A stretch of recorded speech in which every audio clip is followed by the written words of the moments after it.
बच्चों, यदि आपको वीडियो अच्छा लगे तो लाइक और सब्सक्राइब करें। नमस्ते बच्चों। आज हम रसायन शास्त्र केमिस्ट्री अर्थात केमिस्ट्री पढ़ने जा रहे हैं। प्यारे छात्र छात्राओं,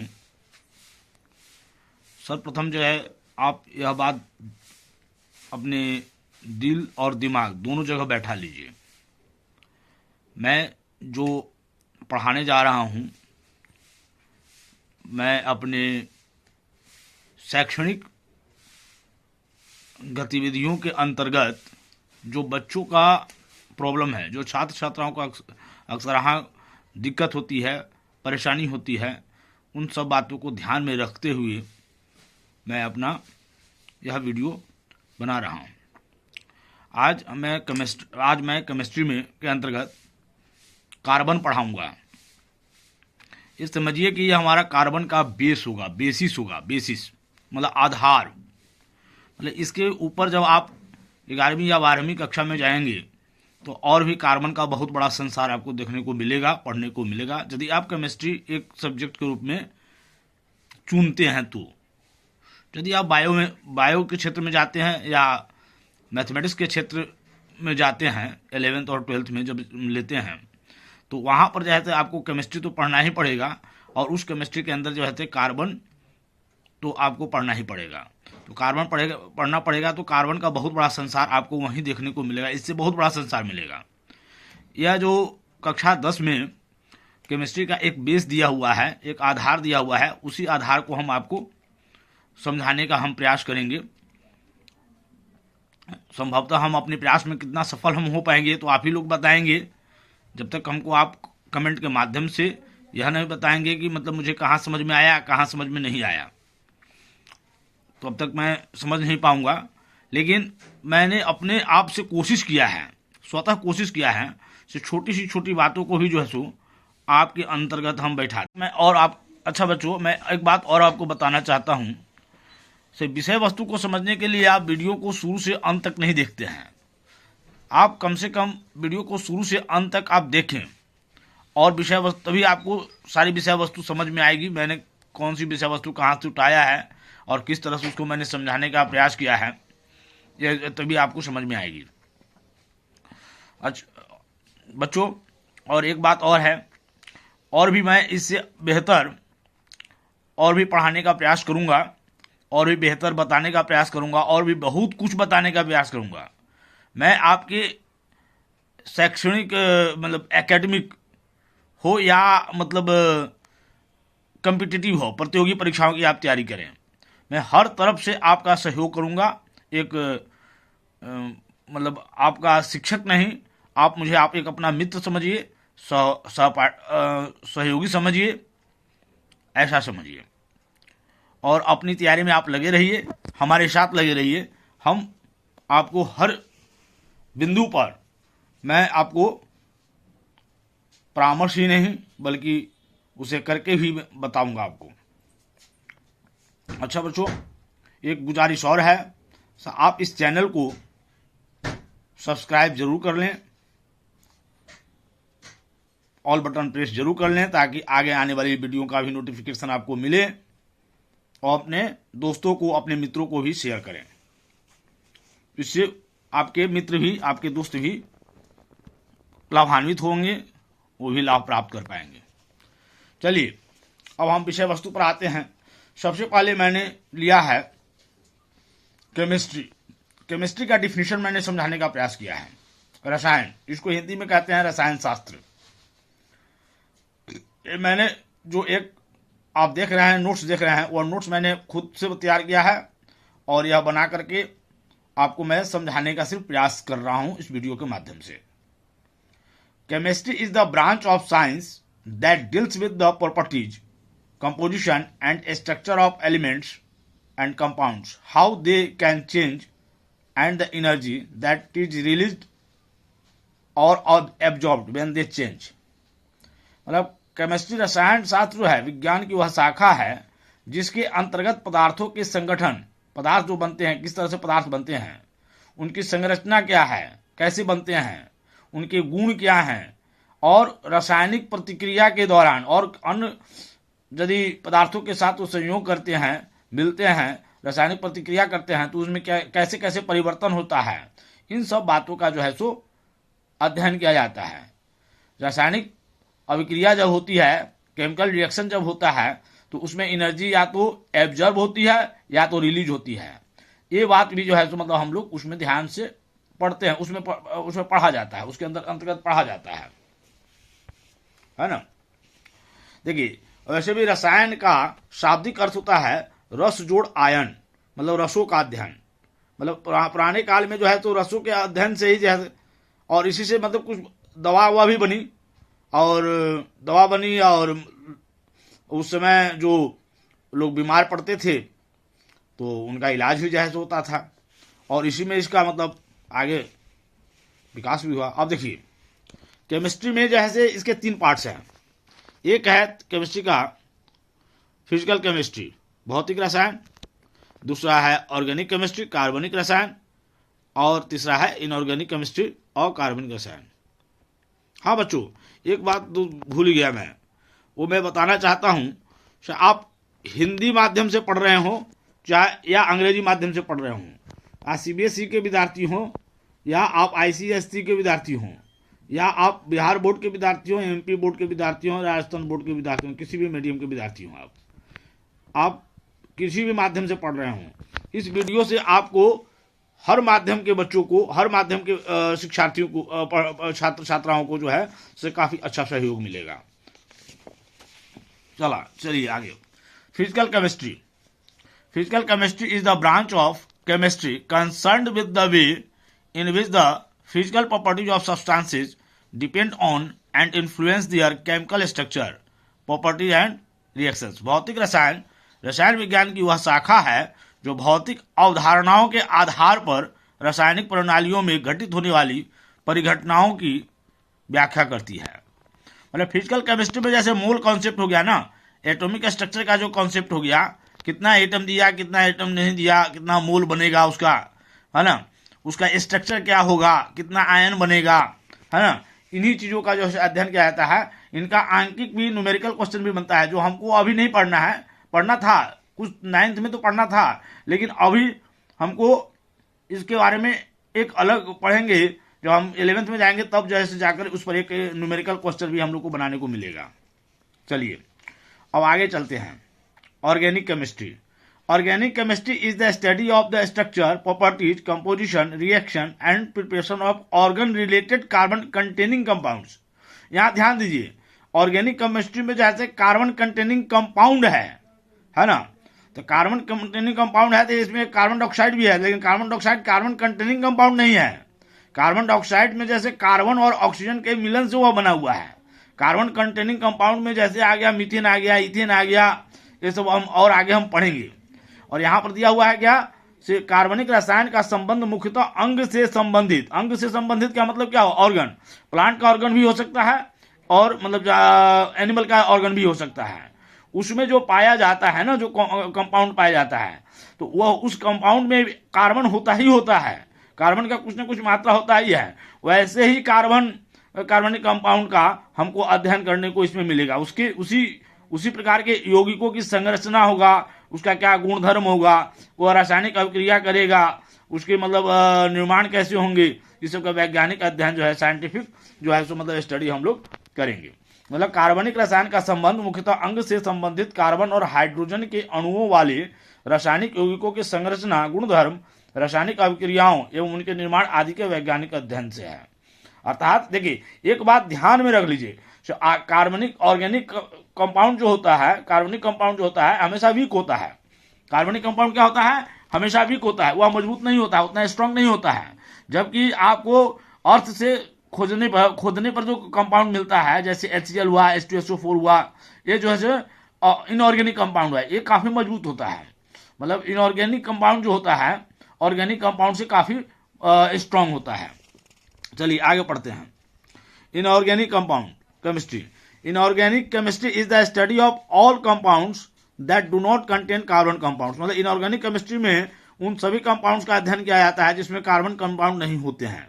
कार्बन कंपाउंड, ध्यान रखिए सर, कार्बन कंपाउंड को ध्यान में रखिएगा। ऐसे यहाँ हम कार्बन कंपाउंड की बात कर रहे हैं, सिर्फ कार्बन की बात नहीं कर रहे हैं।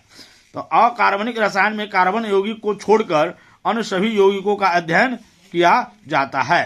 अब चलिए, अब थोड़ा बहुत हम पीछे आपको ले चलेंगे, पदार्थ की तरफ ले चलेंगे, सब्सटेंस की तरफ ले चलेंगे। सब्सटेंस में तो आपने पाया है ना, जो जिसके पास मास होता है और कोई कुछ जो स्थान घेरता है ना, यही ना होता है सब्सटेंस। इसी को सब्सटेंस कहते हैं, जिसका अपना मास होता है, जो सम हैज ओन मास एंड जो है सो क्या कहते हैं, और अपना कुछ स्थान घेरता है, वो अपना स्पेस घेरता है, उसको हम कहते हैं सब्सटेंस कहते हैं। तो सब्सटेंस दो प्रकार का होता है, एक होता है प्योर सब्सटेंस और दूसरा होता है इम्प्योर सब्सटेंस। प्योर सब्सटेंस को शुद्ध पदार्थ कहते हैं और इम्प्योर सब्सटेंस को अशुद्ध पदार्थ कहते हैं हिंदी में। अब यहाँ प्योर सब्सटेंस का वर्गीकरण करते हैं तो यहाँ होता है उसका एलिमेंट। प्योर सब्सटेंस को ही एलिमेंट कहा जाता है। जो एलिमेंट होता है, जो एक ही प्रकार के परमाणु से जो बना होता है ना, एक ही प्रकार के जो परमाणु से, सेम काइंड ऑफ एटम से जो बना होता है पदार्थ, सब्सटेंस जो बना होता है, उस सब्सटेंस को कहा जाता है तत्व, एलिमेंट कहा जाता है। क्या कहा जाता है? सेम काइंड ऑफ एटम से बना होता है वो। अब यह तत्व जो एलिमेंट जो होते हैं, तीन प्रकार के होते हैं, उसके होते हैं तीन प्रकार हो जाते हैं। एक होते हैं मेटल, दूसरा हो जाता है नॉन मेटल और तीसरा हो जाता है मेटोलाइट। क्या हो जाता है? मेटोलाइट। मेटल मीन्स होता है धातु, नॉन मेटल मीन्स होता है अधातु, और मेटोलाइट का माने होता है उपधातु। हिंदी भी बोल देते हैं और उसको ताकि समझ में आपको आ जाए, है ना। अब देखिए, ये मेटल, नॉन मेटल और मेटोलाइट, इसका सबसे स्मॉलेस्ट पार्टिकल जो आपका होता है उसको कहते हैं एटम। क्या कहते हैं? स्मॉलेस्ट पार्टिकल इज कॉल्ड जो एटम। सबसे छोटा कण परमाणु कहलाता है। अब इधर आइए, अब इम्प्योर सब्सटेंस में चलिए। इम्प्योर सब्सटेंस जिसको अशुद्ध पदार्थ कहते हैं, तो इसमें क्या होता है, एक ही प्रकार के पदार्थ से नहीं बना होता है, एक या एक से अधिक पदार्थों के मिश्रण से जो बनता है ना, उसको हम कहते हैं, वो इम्प्योर सब्सटेंस होता है। तो यह इम्प्योर सब्सटेंस दो प्रकार का होता है। एक होता है आपका कंपाउंड, एक क्या कहलाता है? कंपाउंड कहलाता है, और दूसरा कहलाता है मिक्सचर। अब देखिए, कंपाउंड में क्या होता है, सिर्फ दो पदार्थों के मिश्रण यदि हुआ है, मतलब इसमें हो सकता है कि तत्व होगा और दूसरा कंपाउंड होगा, या दोनों तत्व होगा। तो इसमें तीन तरह का स्थिति बन सकता है, सिर्फ दोनों एलिमेंट होगा, है ना, तो वहाँ एक उसके मिश्रण से भी बनेगा, उसके और एक तत्व होगा, दूसरा कंपाउंड होगा, और तीसरा स्थिति होगा दोनों कंपाउंड होगा, तो तीसरा चीज बनेगा।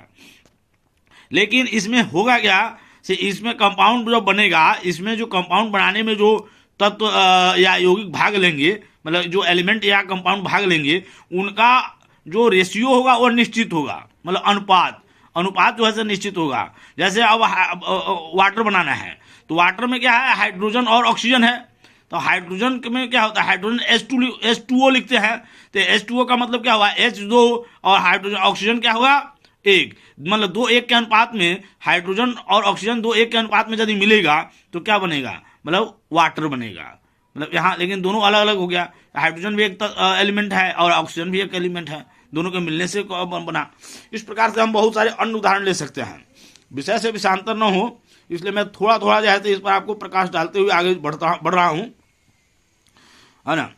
तो कंपाउंड जो है सो दो प्रकार के पदार्थों के एक निश्चित अनुपात में, एक मतलब एक डिफिनिट रेशियो में, फिक्स रेशियो में मिलने से बनता है। और मिक्सचर जो है तो किसी भी रेशियो में मिलने से बन जाएगा। जैसे शरबत, चीनी और पानी के किसी भी अनुपात में आप मिलाइए, शरबत तैयार हो जाएगा। नमक और पानी का घोल यदि तैयार करना हो तो किसी भी अनुपात में नमक, मतलब साल्ट हुआ और वाटर हुआ, उसको मिलाइए, आपको मिक्सचर तैयार हो जाएगा। तो कंपाउंड में दो तरह का कंपाउंड हो जाता है। ऑर्गेनिक कंपाउंड होता है, जिसको हिंदी में कार्बनिक यौगिक कहते हैं। दूसरा होता है इनऑर्गेनिक कंपाउंड होता है, अकार्बनिक यौगिक होता है। अब यह ऑर्गेनिक कंपाउंड और इनऑर्गेनिक कंपाउंड का जो सबसे छोटा पार्टिकल जो होता है, स्मॉलेस्ट पार्टिकल जो होता है, वह कहलाता है मोलिक्यूल। क्या कहलाता है? मोलिक्यूल। सबसे छोटा कण जो है सो अणु कहलाता है। और मिक्सचर का जो है तो दो पार्ट बनता है। तो मिक्सचर का दो पार्ट है, होमोजेनियस मिक्सचर, समांगी मिश्रण, और हिट्रोजेनियस मिक्सचर, विषमांगी मिश्रण। समांगी मिश्रण में क्या होता है, सो जो जिन तत्वों के मिलने से, जिन वस्तुओं के मिलने से समांगी मिश्रण तैयार होता है, उनका पता नहीं चलता है। जैसे मतलब शरबत में है चीनी और पानी के मिलने से मिश्रण तैयार तो हो जाएगा, लेकिन उसमें बाद चीनी और मतलब चीनी का पता उसमें नहीं चलेगा। और हिट्रोजीनियस मिक्सचर में क्या होता है, जिन चीजों के मिलने से हिट्रोजीनियस मिक्सचर बनता है उसमें तत्वों का पता चलता है। जैसे कीचड़ में जो है तो कंकड़ उकड़ मिले होते हैं, कंकड़ का पता चल जाता है, सब कंकड़ उसमें मिले हुए हैं, है ना। अब चलिए कार्बन पर ध्यान दीजिए। मैंने सारे मतलब वस्तु कार्बन से रिलेटेड सभी चीजों को एक जगह इकट्ठा कर लिया है। कार्बन एक एलिमेंट है, तत्व है, नन मेटल है, अधातु है।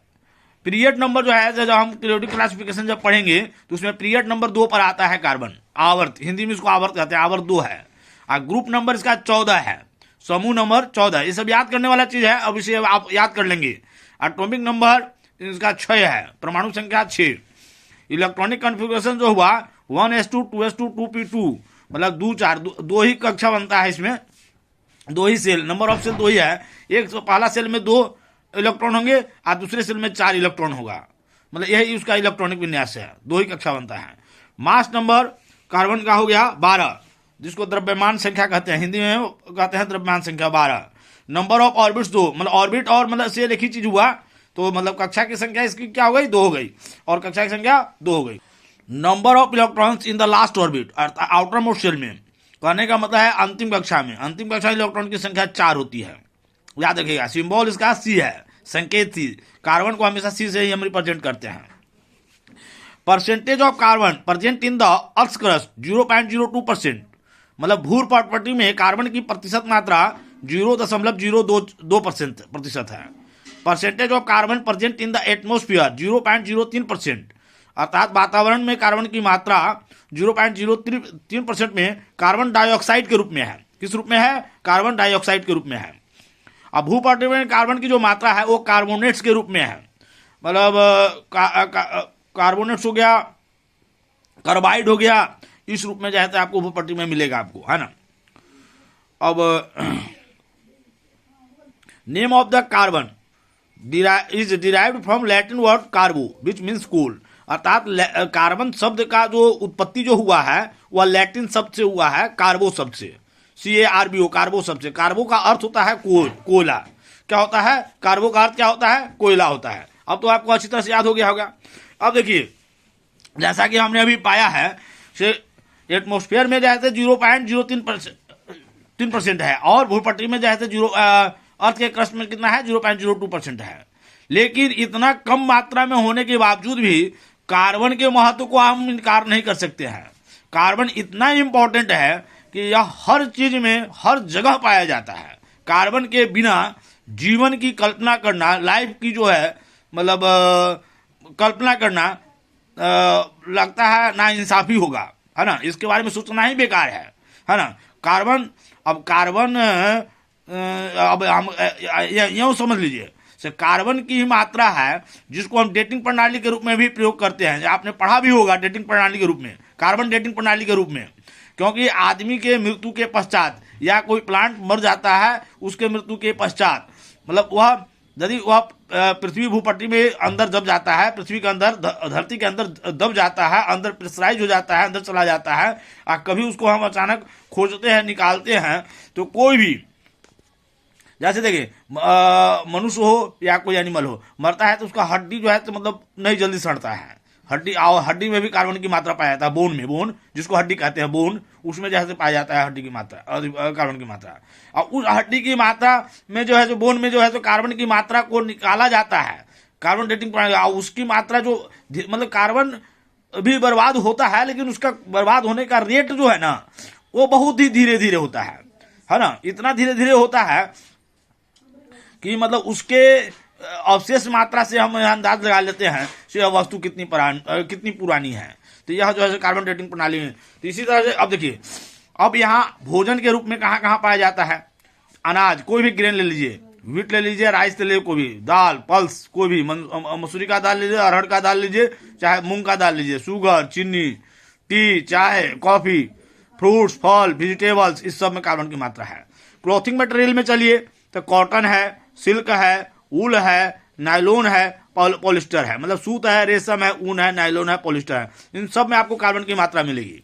फ्यूल में चलिए, ईंधन के रूप में भी कार्बन हमको मिलता है। वुड लकड़ी है जिसे हम जलाते हैं, उसमें भी ज़्यादातर कार्बन की मात्रा हमको मिलता है।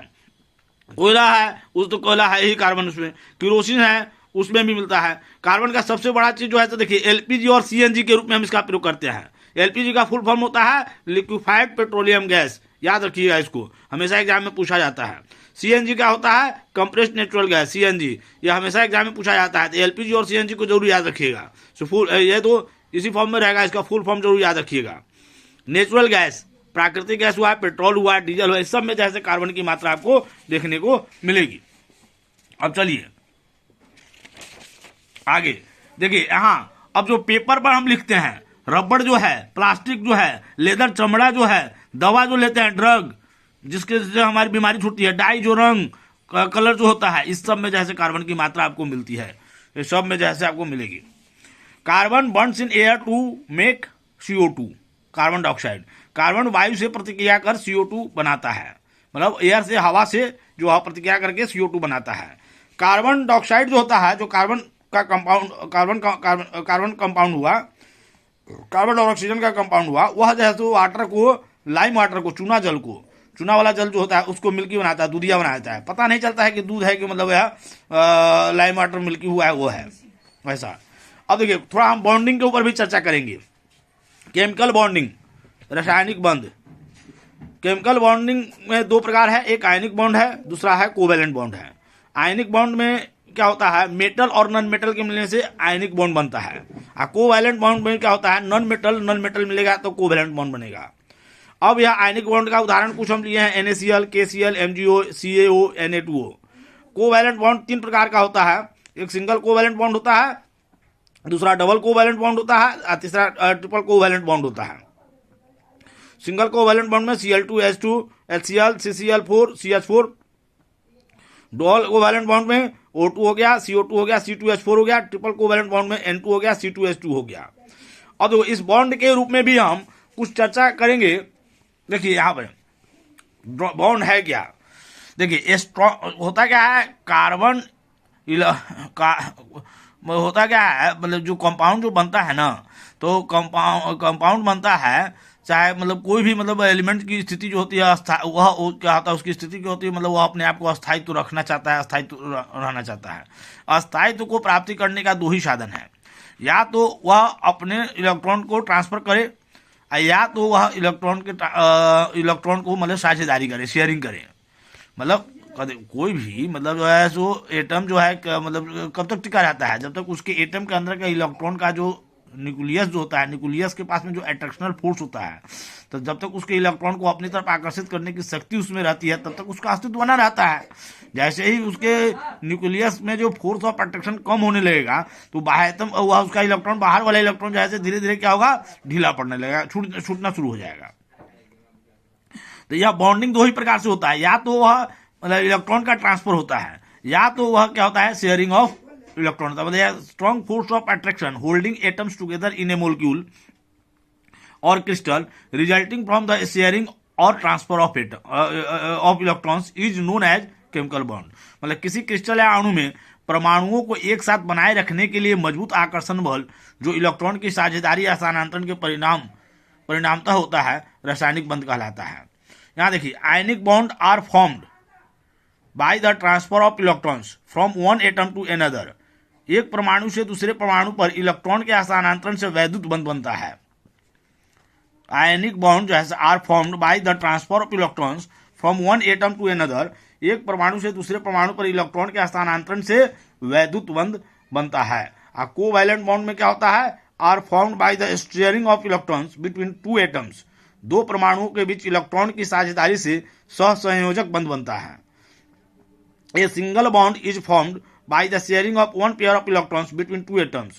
दो परमाणुओं के बीच में एक युग्म इलेक्ट्रॉन की साझेदारी से एकल संयोजक बंध बनते हैं। A double bond is formed by the sharing of two pairs of electrons between two atoms.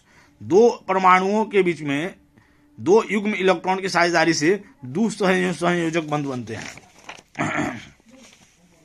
एक ट्रिपल बॉन्ड है, मतलब ए triple bond is formed by the sharing of three pairs of electrons between two atoms. दो परमाणुओं के बीच 3 युग्म इलेक्ट्रॉनों की साझेदारी से त्रिसहसंयोजक बंध बनते हैं। और कुछ अब हम कुछ इनर्ट गैस के बारे में चर्चा किए हैं। एटॉमिक नंबर है, जैसे हीलियम 2 हो गया, नियोन का 10 हो गया, आर्गन का 18 हुआ, परमाणुओं की संख्या हम बता रहे हैं यहाँ पे, और क्रिप्टॉन का 36, जेनॉन का 54 और रेडॉन का 86। मतलब एक तो इनर्ट गैस है और एटम, मतलब ये जो गैस होते हैं ना, ये 6 जो है ना, helium, neon, argon, krypton, xenon, radon, ये जो है तो इसके बाह्यतम कक्षा में जैसे 8 इलेक्ट्रॉन होते हैं, इसलिए यह जो है तो अस्थायी होते हैं और किसी अन्य गैस से कोई शेयरिंग या ट्रांसफर ऑफ इलेक्ट्रॉन नहीं करते हैं, मतलब ट्रांसफर इलेक्ट्रॉन का नहीं होता है, ये मतलब अपने आप में अस्थायी होते हैं।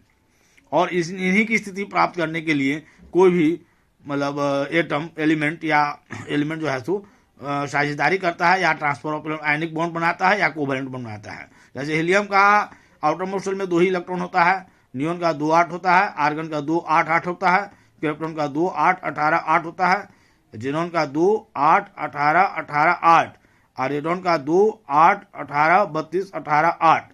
अब देखिए कोई एटम जो होता है एलिमेंट का, उसमें 8 इलेक्ट्रॉन यदि होता है, उसके अंतिम कक्षा में यदि होता है, तो वह इसका स्ट्रक्चर जो है स्टेबल होता है, वह किसी प्रकार का कोई बॉन्ड फॉर्मेशन नहीं करता। There is no bond formation in that atom of the element. चलिए आगे चलते हैं। किसी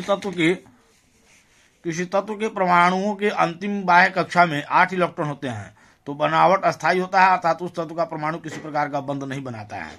कार्बन में 2 ही शेल होता है, नंबर ऑफ शेल 2 ही है। पहला सेल में 2 इलेक्ट्रॉन होते हैं, दूसरा सेल में 4 इलेक्ट्रॉन होता है। मतलब इलेक्ट्रॉन इस प्रकार number of electrons in its outermost shell अर्थात 4। कक्षाओं की बाह्य संख्या में 2 इलेक्ट्रॉन होते हैं। कार्बन के बाह्यतम कक्षा में इलेक्ट्रॉनों की संख्या कितना होता है? 2 होता है। कक्षाओं की संख्या 2 ही है। कार्बन हमेशा जो है तो कोवैलेंट बॉन्ड बनाता है, मतलब हमेशा सहसंयोजक बंध का निर्माण करता है। Carbon always forms covalent bond. कार्बन हमेशा सहसंयोजक बंध का निर्माण करता है। An element has tendency to be stable, मतलब एक एलिमेंट में जो है किसी तत्व की प्रवृत्ति स्थिर रहने की होती है, तो स्थिर रहने की होती है। To get stable position carbon forms covalent bond, मतलब कोई भी स्टेबल पोजीशन प्राप्त करने के लिए कार्बन जो है से कोवैलेंट अस्थायित्व प्राप्त करने के लिए कार्बन सहसंयोजक बंध बनाते हैं। Carbon atom is very small in size, so its electrons are strongly joint to the nucleus. Carbon परमाणु का आकार जो है काफी छोटा होता है, इसीलिए इसके इलेक्ट्रॉन जो होते हैं नाभिक के साथ मजबूती से जुड़े हुए होते हैं। Carbon atoms does neither give 4 electrons due to its small size and nor take 4 electrons due to energy considerations. Therefore, carbon atoms can achieve the inert gas electron arrangement only by the sharing of electrons, and thus it forms always जैसे bond. कहने का मतलब छोटा आकार होने के carbon परमाणु अस्थायित्व प्राप्त करने के लिए न तो 4 इलेक्ट्रॉन किसी अन्य परमाणु से ले सकता है और न ही 4 इलेक्ट्रॉन किसी अन्य परमाणु को ऊर्जा विचार के कारण दे सकता है। मतलब कहने वाला 4 परमाणु यदि किसी को देगा तो उसको में उसका ऊर्जा मतलब काफी निकलेगा, उतना ऊर्जा वह निकाल नहीं पाएगा। आज यदि वह 4 इलेक्ट्रॉन यदि किसी अन्य से लेगा, है ना, यदि लेता है तो उसका न्यूक्लियस इतना छोटा होता है कि अन्य 4 इलेक्ट्रॉन को वह टॉलरेट नहीं कर पाएगा, सहन नहीं कर पाएगा, मतलब उसको अपने आप से जोड़ कर नहीं रख पाएगा। अतएव कार्बन परमाणु अस्थायित्व प्राप्त करने के लिए केवल साझेदारी ही कर सकता है। इस प्रकार कार्बन परमाणु केवल सदैव सहसंयोजक बंधी बनाते हैं। यही कारण है कि कार्बन के एटम जो है स्टेबिलिटी को प्राप्त करने के लिए सिर्फ पार्टनरशिप कर सकता है, मतलब शेयरिंग कर सकता है, और हमेशा वह कोवैलेंट बंधी बनाता है। अब दूसरा एक और अन्य गुण होता है कार्बन एटम में कि इसका साइज चूंकि छोटा होता है तो इसमें सेल्फ लिंकिंग प्रॉपर्टी होता है। Carbon atoms has a self linking property due to its small size is called catenation. इसको हम कैटिनेशन भी कहते हैं, इसको रखिएगा, दिमाग में बैठाइएगा। कार्बन एटम का साइज बहुत छोटा होता है, कार्बन का एटम का साइज बहुत छोटा होता है, जिसके चलते उसमें स्वतः प्रवृत्ति, उसके एटम आपस में स्वतः जुड़ जाते हैं, और इस जुड़ने के को कैटिनेशन कहा जाता है। अंग्रेजी में कैटिनेशन कहा जाता है और हिंदी में श्रृंखलन कहा जाता है। मतलब कार्बन परमाणु का आकार काफी छोटा होता है, जिसके कारण परमाणुओं के बीच जो स्वतः जुड़ने का गुण पाया जाता है, जिसे हम श्रृंखलन कहा जाता है। अब कार्बन एटम के बाद जैसे एक अन्य भी एलिमेंट है सिलिकॉन एलिमेंट, वो भी जैसे कैटिनेशन प्रॉपर्टी दिखाता है, लेकिन उनका मतलब कैटिनेशन प्रॉपर्टी उतना मजबूत नहीं होता है, वो 7 या 8 सिलिकॉन एटम तक ही दिखा पाते हैं। सिलिकॉन 7 या 8 सिलिकॉन परमाणुओं तक ही श्रृंखलन का गुण दिखाता है कैटिनेशन का, लेकिन कार्बन का साइज छोटा होता है तो उसका होल्डिंग पावर जो है तो काफी मजबूत होता है, इसीलिए जो है तो उनमें श्रृंखलन की बड़ी प्रवृत्ति पाई जाती है। Due to self linking property of atoms of carbon it forms chains which acts as a backbone to form a large number of carbon compounds. यही सेल्फ लिंकिंग प्रॉपर्टी है कार्बन एटम के बीच के कारण जो है सो एक बहुत बड़ा जो है तो मतलब जो है कार्बनिक कंपाउंड का परिवार बन जाता है। यह एक बैकबोन है, मतलब यह लिंकिंग प्रॉपर्टी, मतलब सेल्फ लिंकिंग प्रॉपर्टी जिसे हम कैटिनेशन कहते हैं, और कार्बन का यही एक गुण है जिस गुण के कारण जो है कार्बन का बहुत बड़ा संसार है, बहुत बड़ा कंपाउंड, लगभग 5 मिलियन के लगभग कंपाउंड उसका है। कार्बन परमाणु के बीच स्वतः जुड़ने की प्रवृत्ति के कारण कार्बन श्रृंखला बनाती है, यही कारण है कि कार्बन के यौगिक बड़ी संख्या में बनते हैं। जैसे मैं अभी एग्जाम्पल भी हम आपको दे रहे हैं, जैसे स्टार्च एंड सेलुलोस है, मतलब इसमें जैसे कार्बन एटम के जो है सैकड़ों जैसे चैन बन जाते हैं। स्टार्च और सेलुलोस कार्बन परमाणु के सैकड़ों जैसे श्रेणी इसके बनते हैं। ठीक है बच्चों, हमने सेल्फ लिंकिंग प्रॉपर्टी तक आपको समझाने का प्रयास किया है। हो सकता है कि आपको बॉन्ड के बारे में कुछ समझने में परेशानी हुई होगी या होगी, तो मैं इसको अगले वीडियो में आपको बॉन्ड के बारे में समझाऊंगा, आपको से कैसे बॉन्ड बनते हैं, सिंगल बॉन्ड कैसे बनेगा, डबल बॉन्ड कैसे बनेगा, ट्रिपल बॉन्ड कैसे बनेगा, आयनिक बॉन्ड कैसे होता है, कोवैलेंट बॉन्ड कैसे होता है। इसको मैं जैसे जैसे कार्बन की तरफ बढ़ता जाऊंगा ना, वैसे वैसे आपको मैं सब बातों को स्पष्ट करता जाऊंगा। आप मेरे साथ बने रहिए, इससे आप सब्सक्राइब जरूर कर लें और ऑल बटन प्रेस कर लें, जिससे नोटिफिकेशन आपको प्राप्त हो जाए समय पर, और अपने दोस्तों को भी शेयर करें जिससे उन्हें भी फायदा हो। धन्यवाद बच्चों, मुझे सुनने के लिए आपको काफ़ी धन्यवाद। नमस्ते बच्चों।